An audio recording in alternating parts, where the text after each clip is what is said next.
My name is Shivani and welcome to Anant IAS. और आज का daily news analysis and editorial discussion हम साथ में करेंगे 5 जनवरी 2023 का, क्योंकि कभी दो वीडियो बनाने से कभी कभी एस्पिरेंट्स कंफ्यूज हो रहे हैं कि दो वीडियो क्यों आ रहे हैं, और थोड़ा मेरे लिए भी कन्वीनियंट रहेगा। बस थोड़ा वीडियो थोड़ा सा लंबा बनेगा, इसलिए मैं हमेशा अलग बना रही थी वीडियो, पर अब हम साथ में ही इसको कंटिन्यू करेंगे। आज हम शुरू करते हैं सबसे इंपॉर्टेंट मिशन से जो गवर्नमेंट ने अनाउंस किया है, which is green hydrogen mission. Gets the green signals, right. So बोल रहे हैं GH2 मतलब ग्रीन, H2 मतलब हाइड्रोजन। जीरो, इसमें लिखा भी हुआ है पिक्चर देखिए, जीरो एमिशन मतलब जो कार्बन एमिशन को जीरो मतलब इसमें एमिशन होगा ही नहीं। इस एनर्जी से अगर चलेंगे तो बहुत बेनिफिट होगा और सस्टेनेबल एनर्जी का जो गोल है वो भी अचीव हो पाएगा। Plan to make India energy independent, decarbonize major sectors of the economy and to turn the country into a global hub to produce, utilize and export the alternative fuel and its derivatives. ठीक है, तो government ने एक बहुत बड़ा step उठाया है India को इंडिपेंडेंट बनाने में और ऑल्टरनेटिव लाने में, फ्यूल और उसके डेरिवेटिव्स का मतलब से जुड़ी हुई चीजें। क्योंकि फ्यूल के लिए यूजुअली हम फॉसिल फ्यूल पे ही ज्यादातर डिपेंडेंट हैं, और फॉसिल फ्यूल पे अगर आप देखिए कि रिन्यूएबल एनर्जी जो हमारे पास है, जैसे विंड एनर्जी, वाटर एनर्जी, उस केस में इतना उसके ऊपर भी इतना डिपेंडेंट नहीं हुआ जा सकता, क्योंकि डेफिनेटली जो वाटर एनर्जी से जो हमारी इलेक्ट्रिसिटी बनती है, वाटर भी एक स्कार्स रिसोर्सेज में आ जाता है। और अगर विंड एनर्जी की हम बात करें, सोलर एनर्जी की जो बात करते हैं हम लोग, तो उसके बाद H2 को जो हाइड्रोजन एनर्जी को बहुत बड़ा सोर्स माना जा रहा है, ऑल्टरनेटिव माना जा रहा है, इसलिए गवर्नमेंट इस पे ज्यादा इंपोज कर रही है और फाइनली हमारा मिशन भी प्लेस जगह पे आ गया है। The Union Cabinet on January 4th approved the National Green Hydrogen Mission, which is aimed at making India the global hub for production of green hydrogen. ठीक है, ग्लोबल हब बनाने की मुहिम में बहुत बड़ा कदम है। The total outlay for the mission 19,744 crore, out of which the government has allocated 17,490 crore for strategic interventions of green hydrogen transition site program. इसका जो ये जो नाम है SGHT, इसको याद रखिएगा, ये आपके प्री के लिए इंपॉर्टेंट है। और इसे इसमें लिखा है स्ट्रेटेजिक इंटरवेंशन। इंटरवेंशन का मतलब होता है हस्तक्षेप करना, जहां पर उनको सामरिक तौर से लगेगा कि यहाँ पे हाइड्रोजन ट्रांजिशन की जरूरत है। मतलब ट्रांजिशन का मतलब होता है बदलाव की स्थिति। तो जिन एनर्जी सोर्सेज में अगर लगता है कि हाइड्रोजन को इनकलकेट किया जा सकता है, ग्रीन हाइड्रोजन को, उसके तहत ये प्रोग्राम को क्रिएट किया गया है। तो इसका फुल फॉर्म है strategic interventions for green hydrogen transition programme.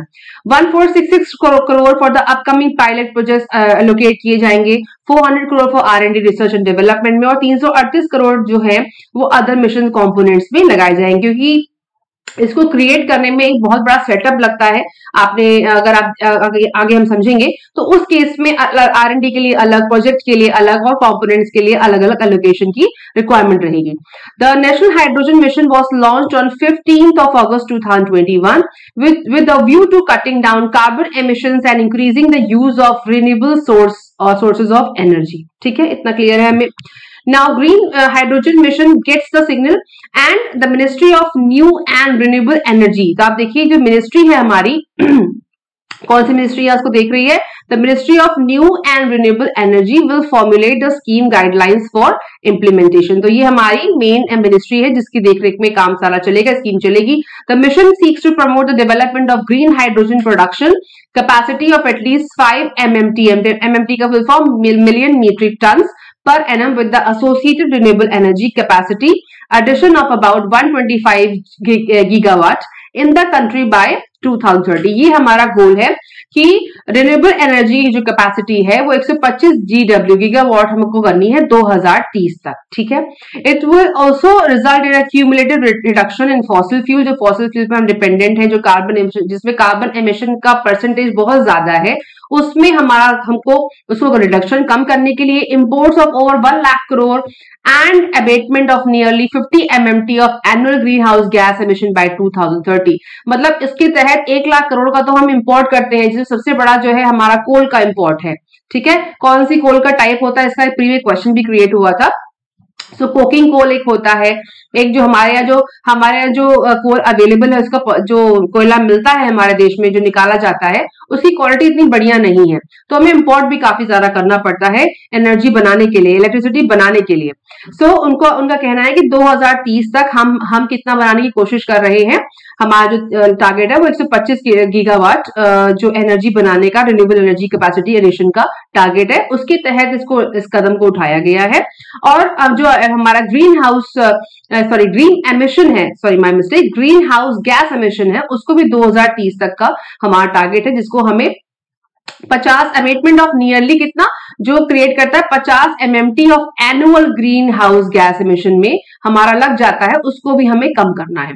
The mission will have wide ranging benefits, creation of export, इसके साथ साथ क्या क्या होगा, और creation of export opportunities for green hydrogen and its derivatives, decarbonisation of industrial mobility and energy sectors, reduction in dependence on imported fossil fuels and feedstock, development of indigenous manufacturing capability, indigenous का मतलब अपने देश में बनाना, creation of employment opportunity and development of cutting edge technologies and official statement set. ये जो statement है वो गवर्नमेंट ऑफ इंडिया की तरफ से आया हुआ है न्यूज में। नाउ समझते हैं कि मुझे गवर्नमेंट ऑफ इंडिया की वेबसाइट से मिला कि एक्चुअली मिशन में क्या क्या चीजें उन्होंने ऐड करी है। The mission will result in following likely outcomes by 2030 तक का हमारा टारगेट है। The development of green hydrogen production capacity at least 5 MMT हमने समझा per annum with the associated renewable energy capacity addition of about 125 gigawatt in the country with an associated renewable energy, उसके साथ जुड़ी हुई रिन्यूएबल एनर्जी की capacity हमको कितनी बढ़ानी है, 125 गीगावाट। ये समझिए, इसको समझने के लिए आपको इसका सेटअप समझना पड़ेगा कि जो ग्रीन हाइड्रोजन प्रोडक्शन है वो कितनी हो जाए, कम से कम 5 MMT हो जाए, और उसके साथ साथ जो रिन्यूएबल एनर्जी कैपेसिटी है, जैसे विंड एनर्जी हो गई, सोलर एनर्जी हो गई, स्पेशली विंड एनर्जी की यहाँ बात हो रही है, तो विंड एनर्जी जो से जुड़कर ही हाइड्रोजन बनती है, hydrogen gas sorry my mistake, जो प्रोडक्शन होता है हाइड्रोजन का वो रिन्यूएबल एनर्जी के बिना नहीं हो सकता। उसपे वाटर और एयर का कॉम्बिनेशन बना करके ही, एयर और वाटर का कॉम्बिनेशन बनाकर ही इसका क्रिएशन हो सकता है 5 MMT का।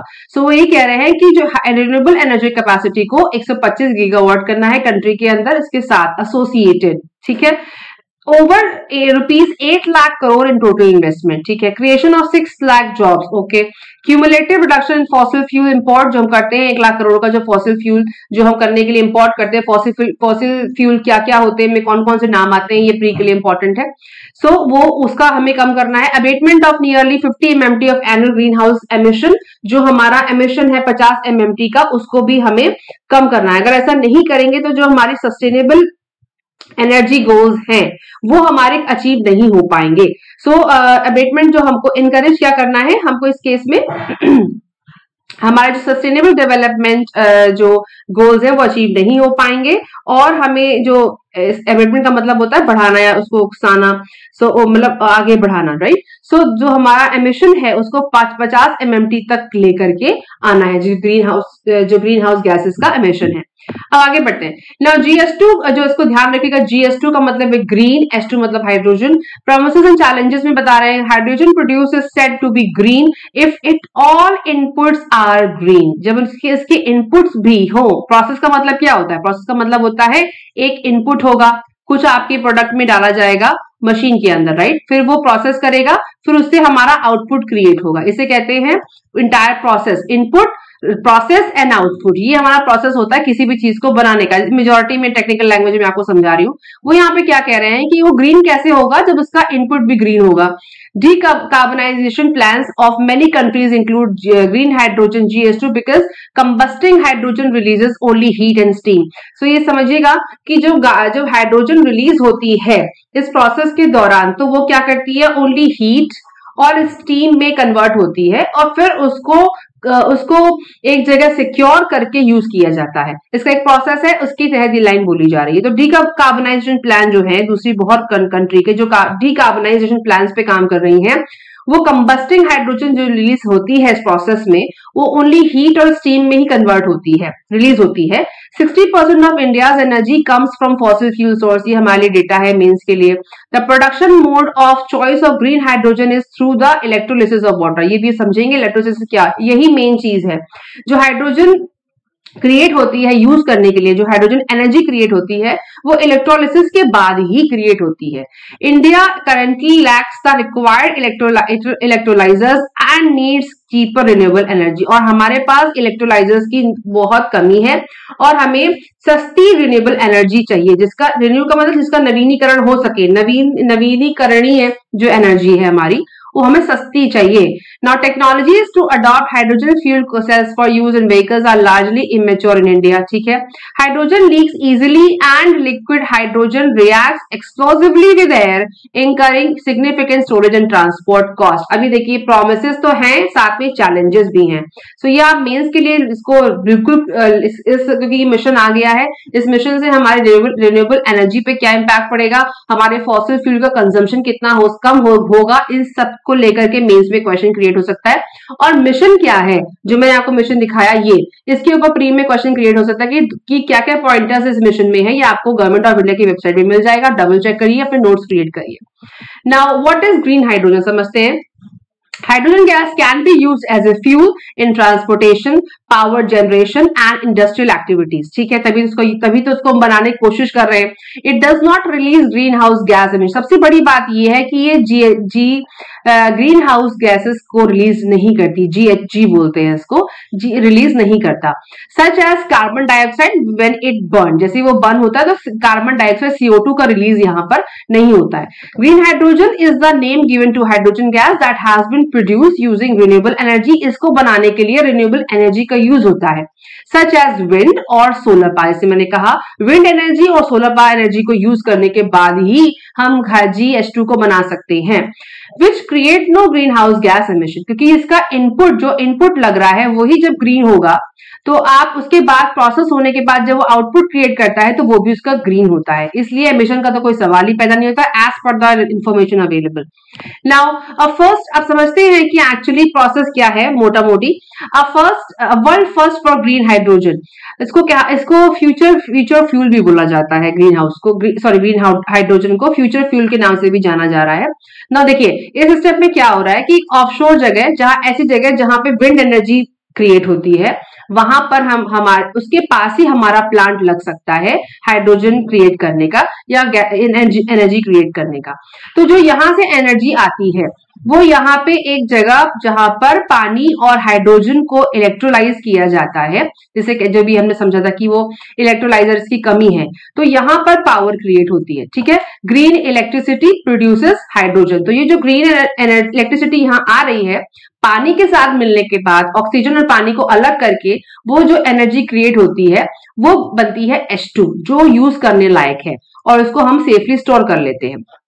उसके बाद इसको हम zero carbon heating for homes, इसको फिर हम मतलब कि घर के लिए यूज कर सकते हैं, कुछ हम लोग अपने ट्रांसपोर्टेशन के लिए जो भी जो मेथड है उसके लिए इसको यूज कर सकते हैं। तो ये जो चीज यहाँ पे है जो हो रहा है इसको कहते हैं इलेक्ट्रोलिसिस। ठीक है, नॉट ट्रांसपोर्टेड थ्रू नेटवर्क। तो ये एक मोटा जो में एक चार्ट मिला मुझे गूगल से आपको समझाने के लिए, आई होप कि क्लियर हुआ होगा। थोड़ा और क्लियर करते हैं। सो ग्रीन हाइड्रोजन प्रोडक्शन कैसे होता है। In the search for clean energy sources, green hydrogen has gained a nickname as the fuel of the future. तो फ्यूल ऑफ द फ्यूचर किसको कहते हैं, इसको कहते हैं हाइड्रोजन एनर्जी को। नाउ इसको ग्रीन हाइड्रोजन ही बोले तो ज्यादा बेटर होगा, इसका निकनेम इसको दिया गया है। In order to produce hydrogen sustainably it is necessary to subject water H2O to an electric current to separate it from oxygen. से मैंने कहा कि क्या होगा, पानी सब्जेक्ट वाटर, पानी को लेके पानी जरूरी है, टू इलेक्ट्रिक करंट, उसको इलेक्ट्रिक करंट से अलग किया जाएगा और फ्रॉम ऑक्सीजन सेपरेट किया जाएगा through a process called electrolysis. जो ये मेथड है इसे कहते हैं इलेक्ट्रोलिसिस। अब जैसे H2O बना है, वाटर है, इसको हमने अलग किया, ऑक्सीजन अलग कर लिया और हमने पानी को अलग कर लिया, इससे हमने इलेक्ट्रिसिटी इसमें डाली, जिसको अलग सेपरेट किया गया और फिर hydrogen in gaseous state create हो जाएगी। तो ये इस प्रोसेस को कहते हैं इलेक्ट्रोलिसिस। ठीक है, if the electricity used comes from a clean source, if the electricity used come from a clean source such a wind or solar, H2 is produced without any green house gas emission. जैसे हम समझ रहे हैं कि input green है तो output भी green होगा। Now, how a hydrogen electrolysis plant work? ये जो इलेक्ट्रोलिसिस का मेथड है ये प्लांट में क्रिएट होगा, ऑब्वियसली तभी हम बड़े लेवल पे एनर्जी को क्रिएट कर पाएंगे। तो क्या हो रहा है इसको समझते हैं। नंबर 1 पे देखिए यहाँ पर क्या हो रहा है, डिसैलिनेशन मतलब sea water enters through pipeline, इस process for treatment and passes without salt to the electrolyser, और उसको इसके नमक को अलग करके इसको फिर हम लोग इलेक्ट्रोलाइजर में डाल रहे हैं। ठीक है, अब देखिए ये हो गया नंबर 1। नंबर 2 क्या है, इलेक्ट्रोलिसिस यहाँ पे हो रही है। Water H2O is shocked with an electric current from a clean source such as solar or wind that separates the H2 and oxygen molecules। क्या होगा, हाइड्रोजन और ऑक्सीजन को अलग किया जाएगा। और ऐसा करना जरूरी क्यों है, क्योंकि रॉ हाइड्रोजन को हम लोग ऐसे ही एनर्जी में यूज नहीं कर सकते, तो इसलिए उसको पानी के साथ प्रोसेस करके उसको यूजेबल फॉर्म में क्रिएट किया जा रहा है। Now number 3 is H2 cylinder. Now in a gaseous state, hydrogen is compressed for distribution to industry. इसके बाद जो gaseous form में जो हमारा स्टेट है H2 का जो सिलेंडर में क्रिएट हो रहा है, हाइड्रोजन इज कंप्रेस, इसको कंप्रेस भी किया जाएगा फॉर डिस्ट्रीब्यूशन। ना उसके बाद चौथा पॉइंट क्या है, जो देखिए शिप लिखा है यहाँ पे, the gas must be converted into a liquid for sea transport, this can be done by converting the H2 into the ammonia and reversing the process at the destination. ठीक है, तो ये एक यहाँ इनके लिए शिप के लिए भी ट्रांसपोर्टेशन में भी यूज हो सकती है। और पिछले चार्ट में हमने देखा कि वो हीटिंग फॉर होम्स के लिए भी जब आप उसको कन्वर्ट कर ही लोगे तो आप उसको कई तरीके से यूज कर सकते हो।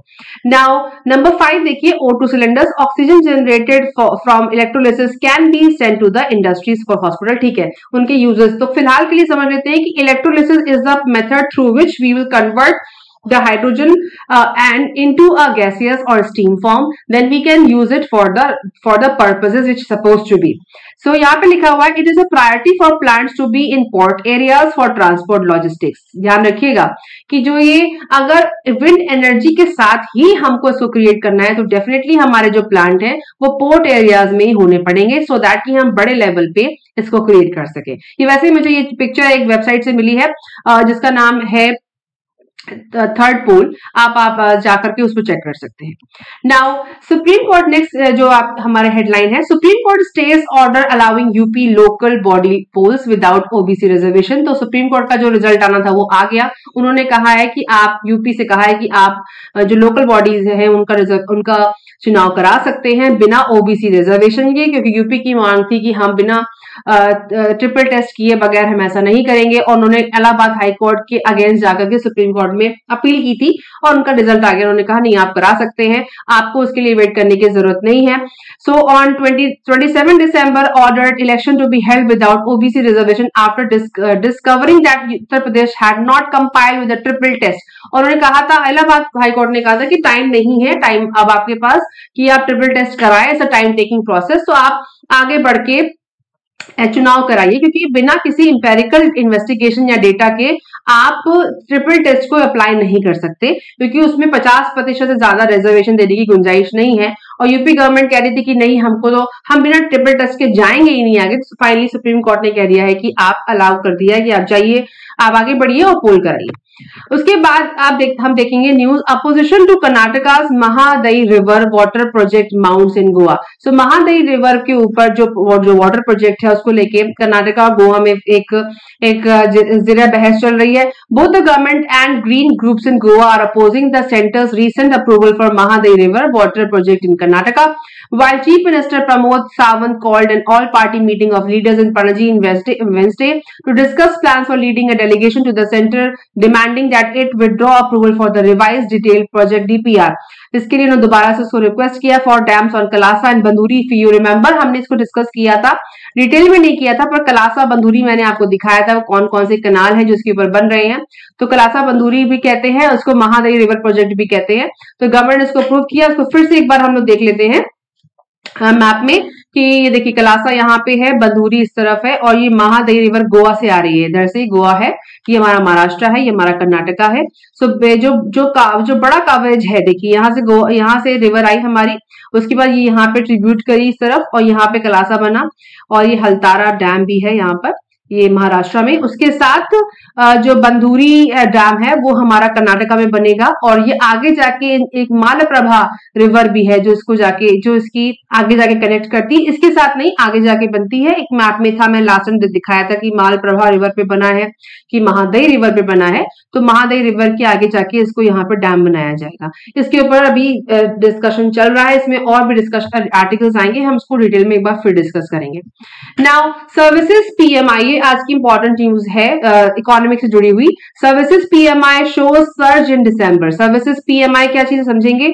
Private sector output growth rise to 11 year high. ठीक है, इसके ऊपर आर्टिकल भी एक आया है। So India service sector reported a sharp growth in new business in December. New business का मतलब क्या हुआ? Led by finance and insurance services as per the, आप समझिए न्यू बिजनेस का मतलब जो बिजनेस क्रिएट हो रहा है, मतलब किसमें? लेड बाय फाइनेंस, जो फाइनेंस से जुड़ा हुआ है, वित्त से, और इंश्योरेंस सर्विसेज से, as per the S&P global India services purchasing managers index. ये एक प्राइवेट इंडेक्स है, इसके हिसाब से हमारा जो सर्विस सेक्टर कर रहा है, शार्प ग्रोथ कर रहा है, न्यू बिजनेस, नया बिजनेस आ रहा है किसमें? हमारे सर्विस सेक्टर में, और उसमें से एक ज्यादातर वित्त में है, जैसे लोन हो गया, कार्ड्स हो गए, जो वित्त से जुड़ी हुई सेवाएं हैं और इंश्योरेंस से जुड़ी सेवाएं हैं उसके ऊपर।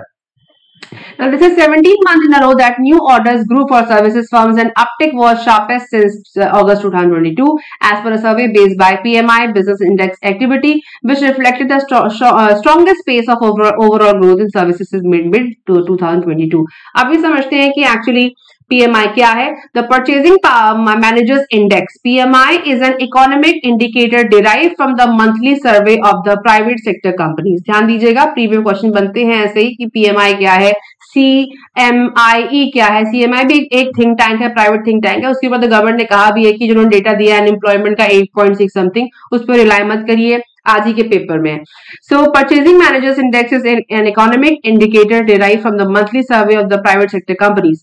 PMI aims in providing information regarding the current and future conditions of a business to the decision makers, analysts and investors of the company. तो ठीक है, जो हमारा कोर एरिया है उसके ऊपर जो भी परचेजिंग होती है, ध्यान दीजिएगा, जरूरी नहीं है कि सारी परचेजिंग पब्लिक और कॉर्पोरेशंस कर रही, नहीं, प्राइवेट सेक्टर्स बहुत बड़े लेवल पे परचेज करते हैं हमारे कोर सेक्टर में।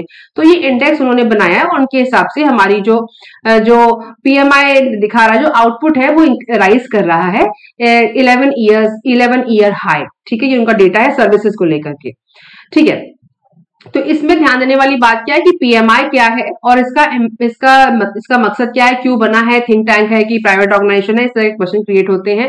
और आप मेंस में भी इस डेटा को यूज कर सकते हैं कि डेफिनेटली अगर आपको ध्यान होगा कि सर्विस सेक्टर का जो कंट्रीब्यूशन है वो जीडीपी में सबसे ज्यादा है सर्विस सेक्टर का। ठीक है, लेबर कंजम्पशन कम है, लेबर कंजम्पशन सबसे ज्यादा एग्रीकल्चर में है, पर जीडीपी में जो कंट्रीब्यूशन है सर्विस सेक्टर का सबसे ज्यादा है। So we can use this data when we are writing questions in mains. Now stalemate, अब नेक्स्ट हेडिंग है हमारी न्यूज है स्टेलमेट ओवर SYL। SYL क्या है?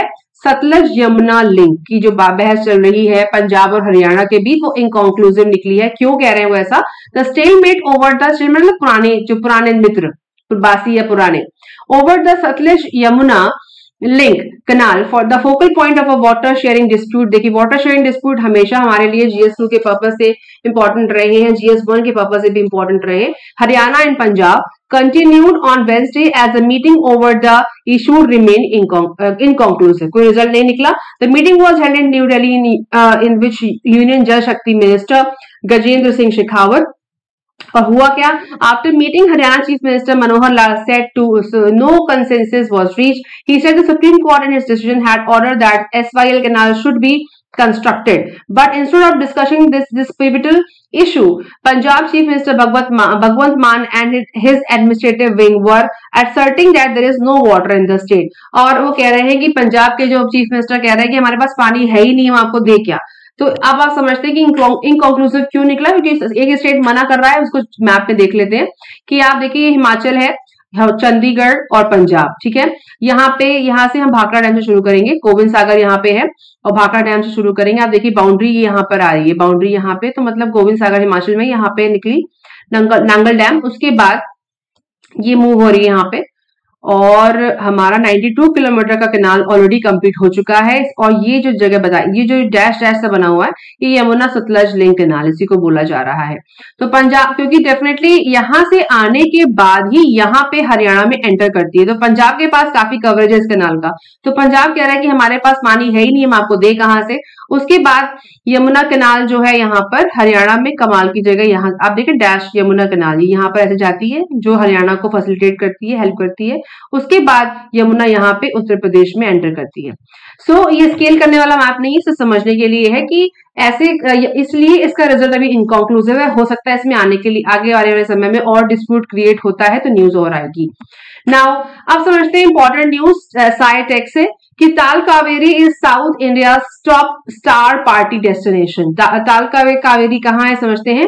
आपने देख सुना होगा Hanle India first dark sky reserve बन गया है, उसके बारे में न्यूज है। Tal Kaveri is Kodagu district of Karnataka which is the source of Kaveri river. ठीक है, तो कोडाकू डिस्ट्रिक्ट ताल कावेरी जो है, क्या सोर्स किसका है, कावेरी नदी का। Has emerged as south India's Hanle astronomers have been hosting star parties. Star parties क्या होती हैं, जहां से खड़े होकर तारों को देखना। There for some time now. Henley, located in Ladakh and known for its pristine skies and minimal light pollution, is also India's first dark sky reserve. ठीक है, जो हमारा हेनले है, अभी हेनले जो है वो लद्दाख में है, लेकिन अभी ताल कावेरी न्यूज में तो वो कहना क्या चाह रहे हैं, Hanle located in Ladakh and known for its pristine skies and minimal light pollution is also India's first dark sky reserve. और इसके बाद ताल कावेरी में ऐसी सिचुएशन बनी है स्टार पार्टीज की। तो हेनले को याद रखिएगा, ये आपके प्री के लिए इंपॉर्टेंट है। डार्क स्काई रिजर्व, अब डार्क स्काई रिजर्व होता क्या है। Dark sky reserve is a destination given to a place that has policies in place to ensure that a tract of a land or region has minimal artificial light interference। मतलब एक ऐसी जगह जहां पे artificial light का impression कम हो, आकाश ज्यादा दिखता हो और आसपास की चकाचौंध की लाइटें, जो सिटी लाइट इनको बोलते हैं, उनका इम्पैक्ट कम हो। क्योंकि अगर ऐसा नहीं होगा तो हमारी जो दूरबीन होती है देखने में, उसमें हिंड्रेंस क्रिएट होता है। आर्टिफिशियल लाइट से आप जो क्लियर आसमान है वो दिखता नहीं है। तो जो लद्दाख एक जगह है हेनले, वहां पे फर्स्ट डार्क स्काई रिजर्व बना है। उसके बाद ताल कावेरी में सिचुएशन ऐसी बनी है। In south India most dark sky location are in western Ghat, ध्यान रखिएगा, और some hill ranges nearby, and according to astronomers Tal Kaveri is the most ideal location to gaze at the sky and have a star party. उसके बाद ताल कावेरी को बोल रहे हैं कि बहुत ही आइडियल लोकेशन है स्टार पार्टी करने के लिए और आसमान को देखने के लिए। आप देखेंगे यहाँ पे एक बंदा खड़े होकर देख भी रहा है, राइट। नाउ आप समझते हैं कि लेस लाइट पोल्यूशन, ताल कावेरी में ऐसा खास क्या है।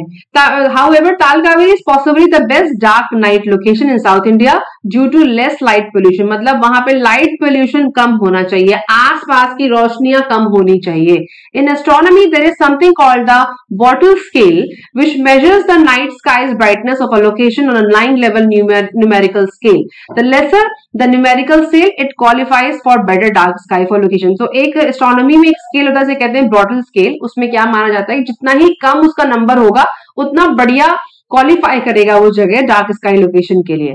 For example Hanle skies would qualify as Bortle 1 sky, Tal Kaveri is Bortle 2 and Bengaluru is Bortle 9। He added, उन्होंने बोला कि हेनले तो है ही, उसके साथ साथ ताल कावेरी भी है और बैंगलोर में भी बॉटल स्केल पे उसको नापा गया तो उसका भी नंबर ठीक आया है क्वालिफाई करने लायक। लेकिन फिलहाल के लिए ताल Kaveri is the ideal place. The star parties are usually conducted in the winter months between December and March, as the sky are clearer during these months, which is very important for stargazing। ध्यान रखिएगा, इसमें pre में question create होने की पूरी संभावना है कि बॉटल स्केल क्या चीज होती है और स्टार गेजिंग क्या चीज है। उसके साथ साथ लेस लाइट पोल्यूशन का इम्पैक्ट कैसे हो सकता है स्टार गेजिंग में, इस तरह के क्वेश्चन बहुत बनने की उम्मीद रहती है। तो इस पे आप कॉन्सेंट्रेट करें, नोट्स बनाएं। ना Telangana joins free rice scheme. Telangana ने नेशनल फूड सिक्योरिटी की जो फ्री राइस पॉलिसीज में आती है उसको ज्वाइन कर लिया है। और इसका मेन कारण ये है कि the 2 type of card holders had been getting the benefit of free rice under the Pradhan Mantri Garib Kalyan Yojana under the PDS system till 31 December। The center used to supply the rice at subsidized price of 3 rupees per kg, but Telangana government added its own subsidy of 2 rupees and look up PDS at 1 kg। तो उन्होंने कहा कि हम free चावल देंगे और क्योंकि government इस नई योजना के साथ आई रही, जिसमें उन्होंने पीएमजीकेवाई को हटा करके एनएफएसए में जा रहे हैं, सब इसको आगे बढ़ाया जा रहा है। तो उस केस में जो 1 रुपए वहां की स्टेट के लोग देते हैं वो भी हम देंगे और बाकी चावल उनको फ्री कर देंगे। उसके पहले क्या था कि गवर्नमेंट जब 3 रुपए देती थी तो 2 रुपए स्टेट देता था और बचा हुआ एक रुपया लोगों को देना, कार्ड होल्डर्स को देना पड़ता था। अब वो भी खत्म हो जाएगा और फ्री चावल वो डिस्ट्रीब्यूट करेंगे एनएफएसए कार्ड होल्डर्स को तेलंगाना में। नाउ अब समझते हैं न्यूज जो इससे क्वेश्चंस प्री में बहुत क्रिएट होते हैं। साइलेंट वैली बर्ड स्पीशीज के ऊपर तो आप समझ ही सकते हैं कि एक्सपर्टीज है यूपीएससी की। Now silent valley bird species number goes up to 75। Silent valley क्या है, कहां है, ये भी लोकेट करना जरूरी है। The bird survey conducted at the silent valley national park in Kerala में है ये। In the last week of एक बर्ड सर्वे हुआ और दिसंबर आइडेंटिफाइड 141 स्पीसीज को आइडेंटिफाई किया गया और विद 17 वर न्यू, इसमें 17 नई थी। So far 175 species of birds have been spotted in silent valley. जो साइलेंट वैली कहां पर है, केरला में।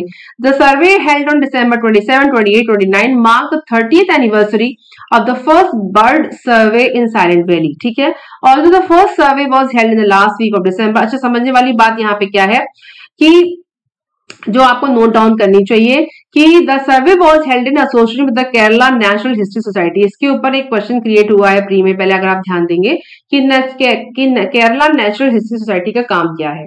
ठीक है, तो ये बर्ड सर्वे कंडक्ट करते हैं। उसके साथ साथ लिखा है कि as many as 30 birders and forest staff took part in the bird survey for staying in 7 camps inside the core area of the Silent Valley.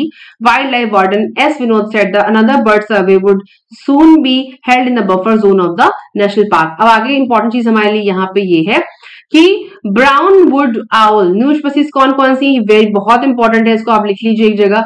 Brown owl, would owl, बैंडेड बे कुक्कू, ठीक है, Malabar would shark, white throated kingfisher, Indian night jar, jungle night jar, and large cuckoo shark were among the 117 species newly identified in the Silent Valley. As many as 139 bird has been identified. ठीक है, ये तो ये चीज important है, utmost important है।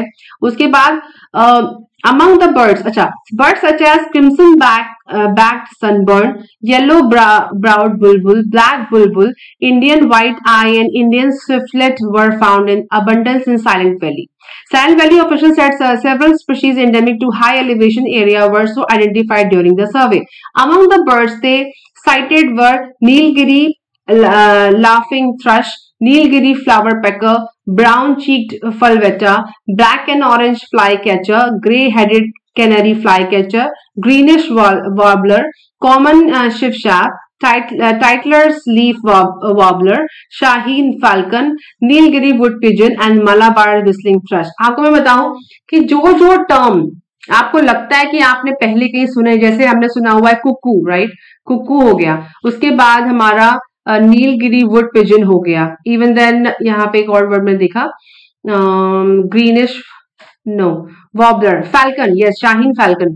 सो जिस तरह की बर्ड्स यहाँ पे आइडेंटिफाई हुई हैं, जो न्यू स्पीसीज को लेकर के, ऐसी बर्ड्स कहीं और भी मिलती हैं। उन लोकेशन को आप मैप कर लीजिए कि इंडिया के अलावा वो कौन कौन सी जगह है जहाँ पे फैल्कन, कुकू या फिर वुड पैकर मिलते हैं, ऐसी स्पीशीज मिलती है जो इंडिया में मिलती है। तो इसको मैप करना जरूरी है। इस पे क्वेश्चन प्री में क्रिएट हुए हैं ऐसे पहले और होने की पूरी संभावना है। नाउ ट्रेन टिकटिंग, अच्छा, दूसरा ये स्कैम हुआ है, अगर आप देखें डेटा ब्रीच हुआ है, पहले एम्स में हुआ था, अब रेल यात्री में हो गया है। तो रेल यात्री में भी जो हमारा वेब पोर्टल है जिससे हम टिकटिंग करते हैं, तो ट्रेन टिकटिंग प्लेटफॉर्म रेल यात्री on Wednesday confirm that it suffered a data breach on December 28 shortly after railway minister denied that user data leak from railways. ठीक है, कोई इशू नहीं। रेलवे यात्री स्पोक्स पर्सन टोल्ड, उन्होंने बताया। उसके बाद किया क्या, we have reported the incident to the government authorities and are exploring legal steps to be taken. The company said it was working with the Indian Computer Emergency Response Teams. देखिए CERT इनका नाम बहुत आ रहा है, तो pre में पूछा जा सकता है और मेंस में भी इसका क्वेश्चन बन सकता है कि इसकी इंपॉर्टेंस है, इसका काम क्या है।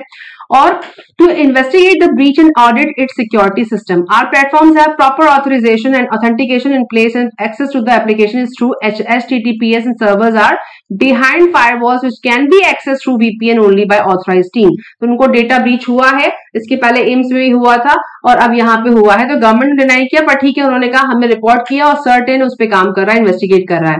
अब समझते हैं सर्टेन एक्चुअली क्या है। पहले भी हम डिस्कस कर चुके हैं, तो मुझे ये गवर्नमेंट वेबसाइट से मिला है। Certain is a operational since January 2004. The constituency of CERT-IN is the Indian Cyber Community. CERT-IN is the national nodal agency for responding to computer security incidents as when they occur. So ये इसका main feature है। ये किसके अंदर आता है? IT Act 2008. CERT-IN has been designated to serve as a nodal agency to perform what? Collection, analysis, forecast, alert, emergency measures, coordination for cyber incidents and response activities, issues related to advisories, vulnerability, white papers and procedures, such other functions relating to cyber security as may be prescribed. तो ये आप एक जगह लिख लीजिए, आपके pre plus mains दोनों के लिए इंपॉर्टेंट हो जाता है। नाउ आगे बढ़ते हैं मैप में कि आज का मैप हम क्या देखेंगे, म्यांमार और टोक्यो को देखेंगे। तो पहला म्यांमार हमारा मैप देख लेते हैं। आसपास इंडिया की बॉर्डर लाइन टच होती है, उसके बाद चाइना की बॉर्डर लाइन यहाँ टच होती है, उसके बाद लाओस यहाँ टच होता है, उसके बाद थाईलैंड यहाँ पे टच होता है। तो एक न्यूज थी म्यांमार की, यहाँ पे बे ऑफ बंगाल हमारा पड़ गया। इसके बाद हमारे रामरी आइलैंड, शेदुबा आइलैंड इस तरफ पड़ते हैं, इंडियन ओशन यहाँ पे, गल्फ ऑफ मर्तबान इधर पड़ता है। तो अब म्यांमार को हमने लोकेट किया वर्ल्ड मैप में। उसके साथ इसकी और भी रिवर्स वगैरह उनको ध्यान आप मार्क जरूर करिए, क्वेश्चन बन सकते हैं मैप पे इसके आधार पर। नाउ जापान में हम टोक्यो को देखेंगे। टोक्यो इस तरफ है, जिसमें से हॉन्शू इधर है, होकाइडो हम देखते हैं हमेशा। Japan is my favourite country, one of the favourite countries. Shikoku and Kyushu नाम बड़े प्यारे होते हैं। उसके बाद सी ऑफ जापान, यहाँ पे ईस्ट सी कहते हैं इसको। एंड देन हमारा जापान ट्रेंच है इस तरफ, पैसिफिक ओशन यहाँ पड़ता है। और आप देखें यहाँ रशिया इस तरफ देख रहा है, नॉर्थ कोरिया इस तरफ देख रहा है और साउथ कोरिया भी इस तरफ देख रहा है। तो 3 कंट्रीज लगातार जापान को से लोकेट करती हैं। ओके, सो हमारा आज का आर्टिकल हम शुरू करेंगे मिक्स सिग्नल से। मिक्स सिग्नल में हम देखेंगे एक्चुअली क्या बात हो रही है, जिसमें हमारा पीएमआई को लेके डिस्कशन है। हमारा जो सर्विस इंडस्ट्री में जो अपटेक आया है सर्विस इंडस्ट्री में, उसके बाद गैम्बलिंग एंड गेमिंग पे जो रेगुलेशन आ रहा है फटाफट देखेंगे। लोकल सेल्फ गवर्नेंस पे एक आर्टिकल है। उसके बाद लद्दाख कमेटी क्रिएट की जा रही है क्योंकि उनको स्पेशल स्टेटस की उनकी मांग है, उस पर ध्यान देंगे। और जलीकट्टू पे अभी आया नहीं है, अभी रूलिंग आई नहीं है सुप्रीम कोर्ट की, पर इसके बारे में थोड़ा समझेंगे। सो मिक्स सिग्नल्स क्या चीज बात कर रहे हैं इसमें समझते हैं। थोड़ा सा मैं इसका जो है इसको थोड़ा सा ठीक कर लेती हूँ अपने accordingly. Okay, so recent economic थोड़ा सा, हाँ, okay. Now, recent macroeconomic data, including the official index of 8 core industries for November and S&P Global Survey-based Purchasing Managers Index, अभी हमने समझा PMI क्या है, for the manufacturing and services sector for December आया है। उसमें हमारा जो सर्विस इंडस्ट्री का अपटेक है, सर्विस इंडस्ट्री को बूम को एक्सपेंशन होता दिख रहा है। Offer mix signals on the underlying momentum in economy. ठीक है, इसके हिसाब से इस आर्टिकल के हिसाब से हमको जो मैन्युफैक्चरिंग और सर्विस इंडस्ट्री में मिक्स सिग्नल है underlying momentum in the economy, पर थोड़ा सा बेटर सिचुएशन है।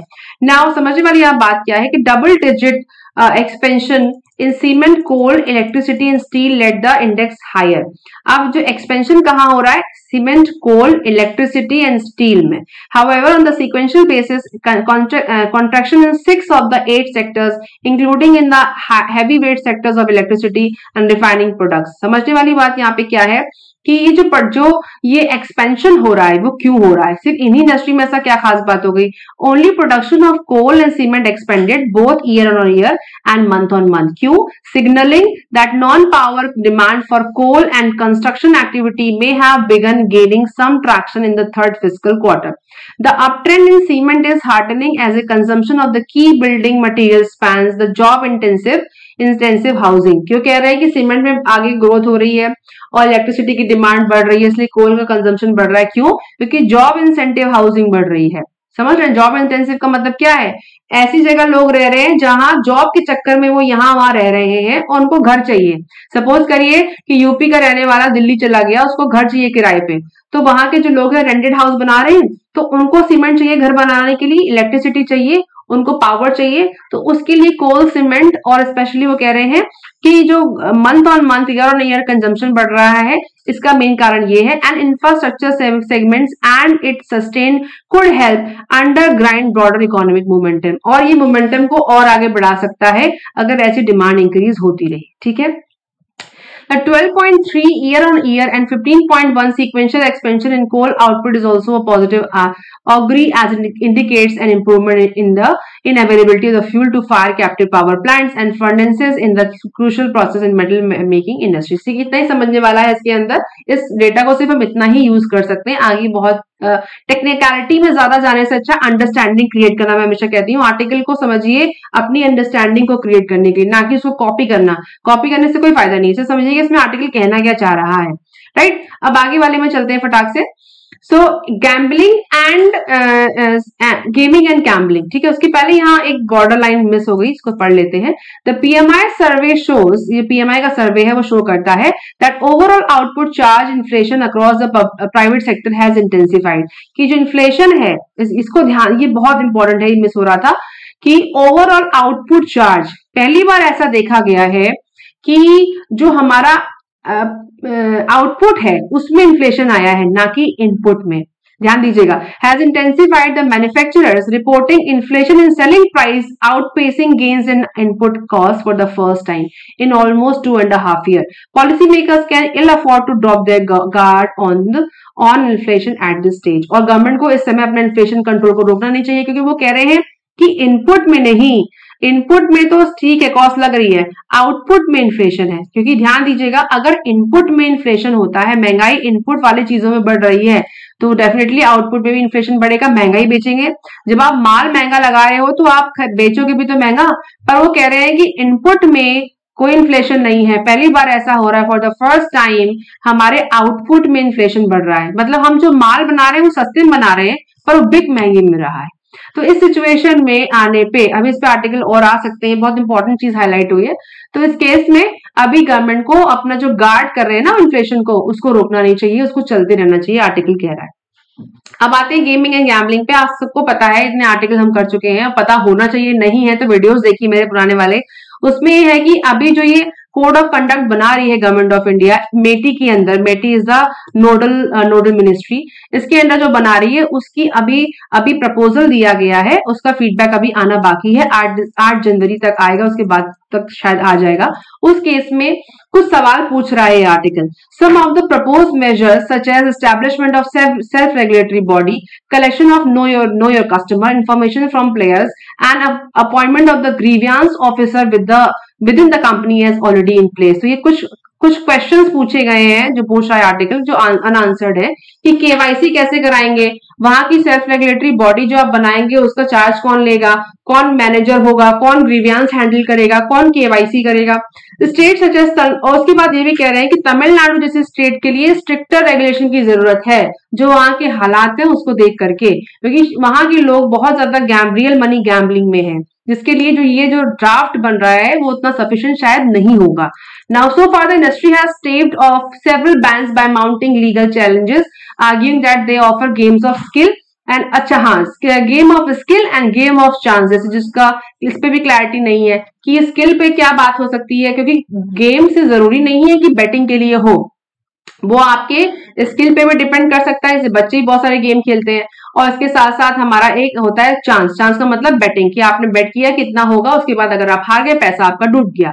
तो अभी इस पे क्लैरिटी नहीं है। A clear answer should come from the union government on whether states are empowered to prohibit these games online और दे डू हैव ऑफलाइन। अभी ये भी क्लैरिटी नहीं है कि स्टेट इंपोज करेगा प्रोहिबिशन की सेंटर करेगा। While the game industry has huge potential as economic driver of growth in India, जबकि गेमिंग इंडस्ट्री की इंडिया में बहुत पोटेंशियल है। हम सब जानते हैं कि पबजी से लेकर के फौजी तक कितने सारे गेम्स हमारे बच्चों के हाथों में है, इवन मेरा बेटा भी खेलता है। उसके साथ साथ हमारे जो एडल्ट गेम्स हैं, जो स्किल बेस्ड और चांस बेस्ड दोनों हैं, उनका भी बहुत ज्यादा मार्केट है। There is a strong case for robust regulation, मतलब बहुत ही कठोर रेगुलेशन की जरूरत है, क्योंकि अगर ऐसा नहीं करेंगे तो मार्केट भी जाएगा और रेगुलेशन का कुछ काम भी नहीं आना, वो ये आर्टिकल कहना चाह रहा है।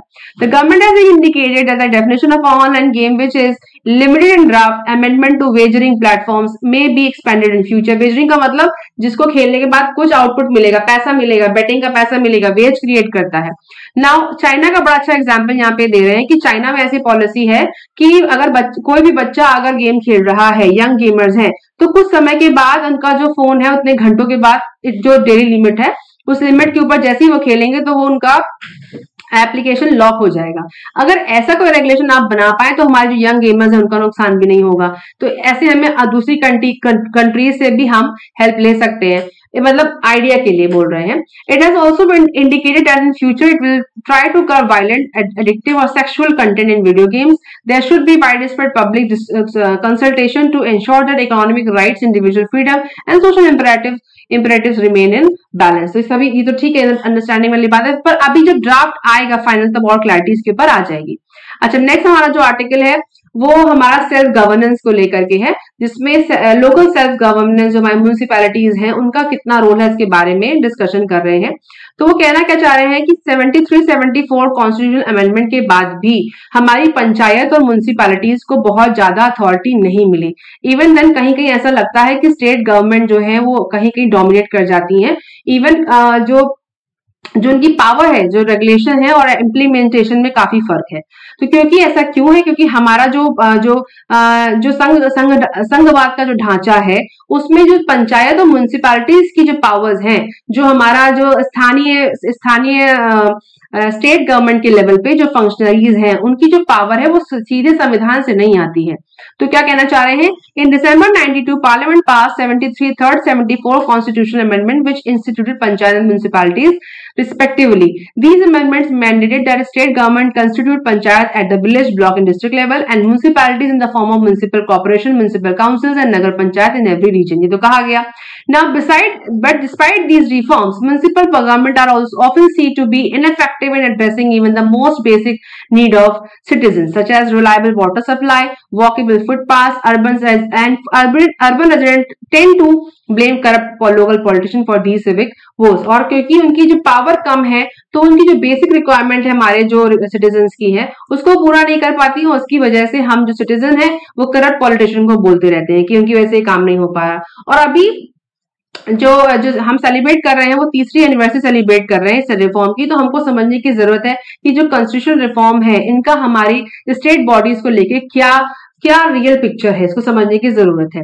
आगे वो कह रहे हैं कि हम दो तरह के जो आर्ग्यूमेंट्स पे ये जो बॉडीज काम करती हैं। पहला, it provides for efficient provision for public goods since government with smaller jurisdiction can provide service as per the preference of these resident, मतलब कि it provides for efficient provision, कि इनका जो प्रोविजन हो, प्रावधान हो वो एफिशिएंट हो पब्लिक गुड्स, पब्लिक की जो सेवा के लिए। Since governments with smaller jurisdiction, जहां पे उनका जो गवर्नमेंट का जुरिस्डिक्शन है वो छोटा हो, can provide service as per the preferences of their residents. ठीक है, समझ में आता है। Second, it promotes deeper democracy since government that are closer to the people allow citizens to engage with public affairs more easily. और क्योंकि हर जगह तो गवर्नमेंट सीधे इंटरवीन नहीं कर सकती, तो इनकी जो डीपर डेमोक्रेसी के लिए, सिटीजन से डायरेक्ट एंगेज होने के लिए इन सब बॉडीज से गवर्नमेंट को हेल्प मिलती है। तो दो ही इसके पैरामीटर है कि उनका जो जुरिस्डिक्शन हो वो कम हो और इनका एंगेजमेंट जनता के साथ ज्यादा हो। Now India's decentralization agenda is also arguably driven by these values. ये भी हमारा जो विकेंद्रीकरण का जो ढांचा है वो इस बात की बात करता है। बट देखा क्या गया है कि हमारे जो रियल टाइम सिचुएशन है वो थोड़ी डिफर है। The 73rd 74 amendment requires states to vest panchayat and municipalities with the authority to enable them to function as an institution of self government. ये करने की जरूरत है जो अभी दिखता नहीं, including the power to prepare and implement plans and schemes for economic development and social justice. They also mandate the regular conduct of local elections, provide for reservation seat for scheduled caste, scheduled tribes and women local council. ये तो बात समझ में आ गई कि अभी जो municipalities का जो रोल है वो उतना इफेक्टिव नहीं है। इसकी बात तो बहुत बार होती रही है और मेंस के पर्पस के लिए बहुत इंपॉर्टेंट क्वेश्चन, बहुत ही इंपॉर्टेंट है ये आर्टिकल। उसके साथ गेमिंग वाला जो है हमारी आईटी और साई-फाई वाले में भी इंपॉर्टेंट बन जाता है GS3 के लिए, और ये हमारा GS2 के लिए इंपॉर्टेंट बन जाता है। नाउ डिस्पाइट, ये समझने वाला पैराग्राफ है, despite the constitutional promise of local self governance, local government specially municipalities operate with limited autonomy and authority. ठीक है, उनकी जो पावर है वो लिमिटेड है, और ऐसा कभी कभी कोर्ट ने भी उनके साथ किया है कि कभी कभी allowing state government to retain their control over cities. In this context, the Patna High Court recent order declaring some provisions of Bihar Municipal Amendment Act 21 as unconstitutional is path breaking. So अगर ऐसा होता है कि हमारा जो court भी support नहीं करता इन लोकल बॉडीज को, तो फिर इनकी इम्प्लीमेंटेशन और इनकी पावर का सिग्निफिकेंस है कहाँ? तो वो क्या हो रहा है? Weakening of self governance. ये हमारी सेल्फ गवर्नेंस को वीक करता है। उसके बाद as India is undergoing centralising shift in its politics, जबकि हम देख रहे हैं कि हमारे देश में एक केंद्रीकरण हो रहा है शक्ति का पॉलिटिक्स में, economy and culture, there has also been a renewed assertion of federalism. तो हमें फेडरलिज्म के असर्शन की जरूरत है। उसके जो हमारा जो संघीय ढांचा है उसको असर पॉजिटिवली आगे बढ़ाने की जरूरत है। However the assertion of state rights is hardly articulated as value based normative claims. तो वो ये कह रहे हैं कि हमें अपनी लोकल सेल्फ गवर्नेंस को इनहांस करने की जरूरत है, हमारा जो फेडरलिज्म का जो स्ट्रक्चर है इसको स्ट्रॉन्ग करने की जरूरत है, और लोकल बॉडीज को पावर जो मिली हुई है संघ जो अमेंडमेंट के बाद 73-74 अमेंडमेंट के बाद उसको और स्ट्रॉन्ग बनाने की जरूरत है।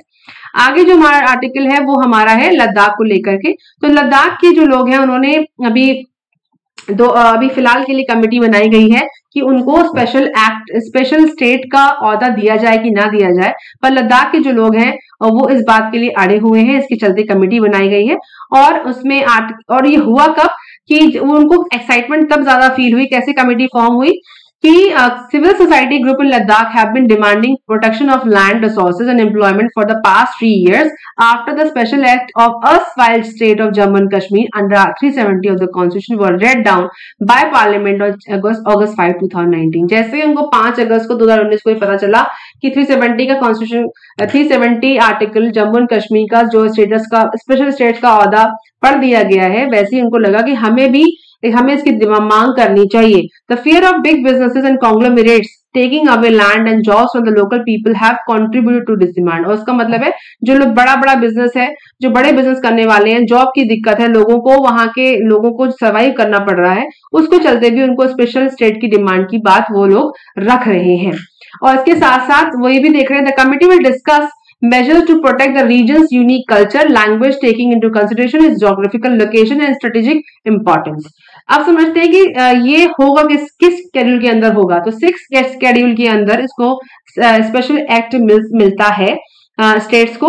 in sixth schedule under article 244 of the constitution protects the autonomy of tribal population through creation of autonomous development council which can frame law on land, public health and agriculture।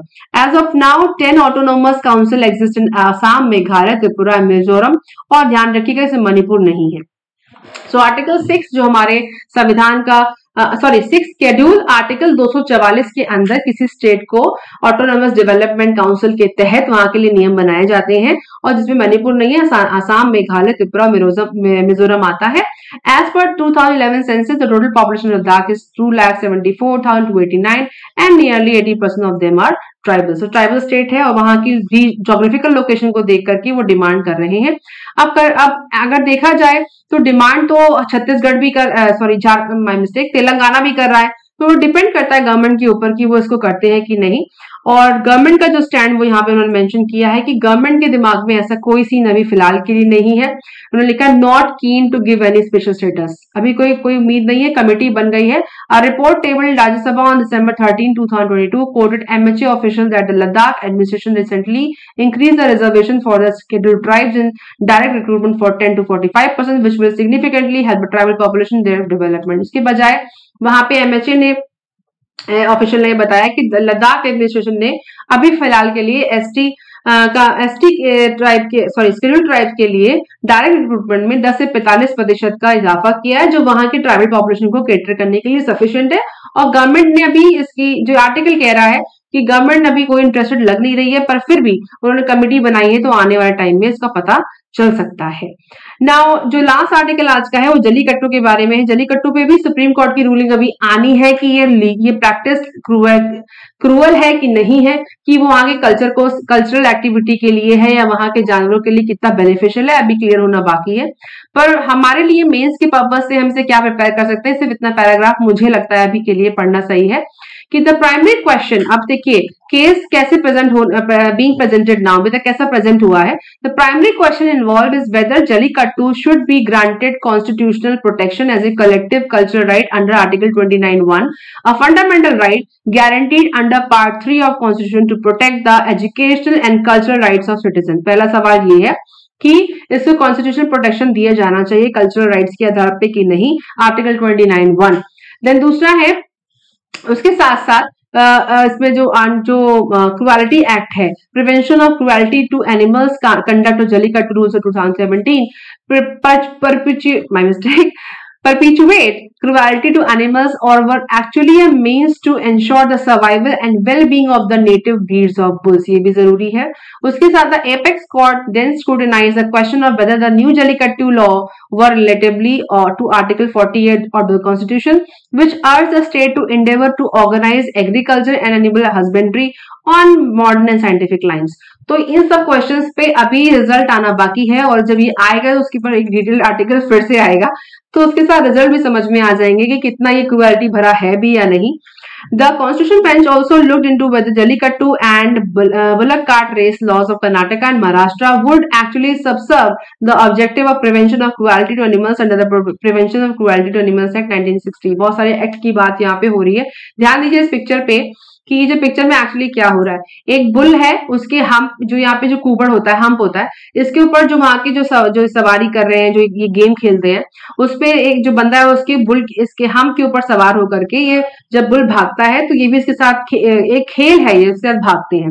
तो इसके अंदर क्या होता है कि जो लोगों ने जो प्ली लगाई कि इससे जो वहां के जो जानवर है उनका हैरेसमेंट होता है और उसका उनकी जान को खतरा है, और एक तरीके का ये जो गेम है वो काफी हेल्पफुल नहीं है इस बंदे के लिए भी और इस जानवर के लिए भी, तो दोनों के लिए ये चीज बंद होनी चाहिए। पर वहां के लोग कहते हैं ये कल्चरल एक्टिविटी है, उसको नहीं बंद किया जाना चाहिए। उसके साथ साथ ये वो कल एक आर्टिकल ये भी आया था कि कॉन्स्टिट्यूशन का राइट है कि वहां की जानवरों के ऊपर भी ध्यान दिया जाए, पर वहां की किसी स्टेट की कल्चरल एक्टिविटी को भी नुकसान ना पहुंचे। तो अभी जब तक इस पे रिजल्ट नहीं आ जाता सुप्रीम कोर्ट का, कुछ भी बात करना वर्थलेस लगती है मेरे हिसाब से, क्योंकि क्वेश्चन तो है ना कि कल्चरल प्रैक्टिस है और की क्रुएलिटी है, क्योंकि ऑब्वियसली इस तरह की किसी भी गेम में अगर जानवरों को इन्वॉल्व किया जाता है तो पीटा भी है, वो भी आगे क्वेश्चन करके उठा सकता है कि ऐसे जानवरों को खेल क्यों किया जा रहा है। बहुत सारी गवर्नमेंट रेगुलेटरी बॉडीज हैं इसके ऊपर, पीटा भी है, उसके साथ साथ बहुत सारी इंटरनेशनल बॉडीज भी हैं।